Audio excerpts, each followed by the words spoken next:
नमस्कार. शासन जी आहे युट्यूब चॅनल वापस सर्वांचं अगदी मनपूर्वक स्वागत आहे. तर आताच्या घडीची सर्वात मोठी ब्रेकिंग म्हणजे राज्य सरकारी कर्मचारी आली मोठी ब्रेकिंग न्यूज.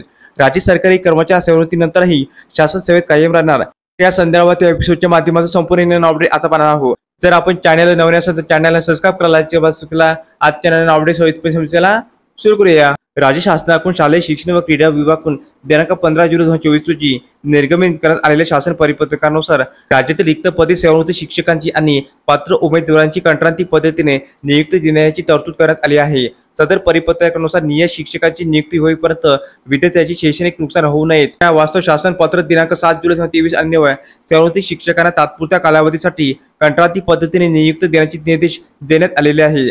तदनंतर सेवानिवृत्त शिक्षक उपलब्ध न झाल्यास शिक्षक अभियोग्यता व बुद्धिमत्ता चाचणी 2022 नुसार पेशा क्षेत्रातील शिफारस पात्र 1544 उमेदवारांना माननीय सर्वोच्च न्यायालयाच्या आदेशानुसार शिक्षण सेवक म्हणून नियुक्ती देण्यापूर्वी तात्पुरत्या कालावधीकरिता मानधन तत्वावर कंत्राटी पद्धतीने नियुक्ती देण्याचे निर्देश देण्यात आले आहे. तदनंतर ही पदे रिक्त राहिल्यास अनुसूचित प्रवर्ग अन्य कोणत्याही प्रवर्गातील शिक्षक पदासाठी पात्रता धारण करणारे उमेदवार यांची जाहिरातीद्वारे अर्ज मागून तात्पुरत्या कालावधीकरिता कंत्राटी पद्धतीने नियुक्ती देण्याचे निर्देश देण्यात आले आहे.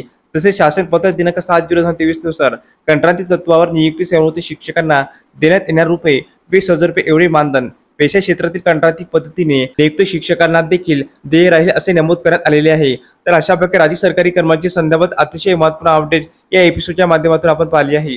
तर हा व्हिडिओ आपल्याला आवडला असेल तर चॅनलला नक्की सबस्क्राईब करा, लाईक करा, कमेंट करा आणि असेच नवनवीन अपडेट्स पाहण्यासाठी शासन युट्यूब चॅनलला सबस्क्राईब करायला अजिबात चुका. धन्यवाद.